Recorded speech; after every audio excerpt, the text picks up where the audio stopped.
জিনাদের সঙ্গে আমরা জান্নাতে থাকবো, জান্নাতে নিক্ষেপ করবেন, মহান স্রষ্টা জান্নাত দেবেন, আমরা তাদের সঙ্গে হয়ে থাকবো। আল্লাহ পাক রব্বুল আমাদেরকে উপহার হিসাবে দেবেন, পুরস্কার হিসাবে দেবেন। কিসের জন্য?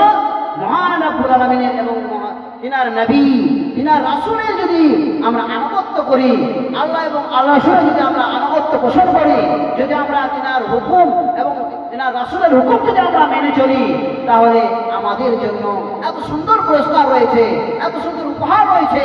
আমাদেরকে ওই লোকদের সঙ্গে বানাবেন, ওই লোকদের সাথে রাখবেন।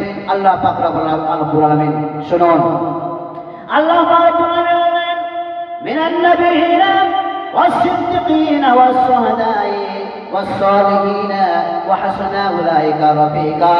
আল্লাহ পাক রব্বুল আলামিন ওই লোকদের আমাদের সঙ্গে বানাবেন, ওই লোকদের সঙ্গে আমরা থাকবো। আল্লাহ পাক রব্বুল আলামিন উপহার স্বরূপ দেবেন আমাদেরকে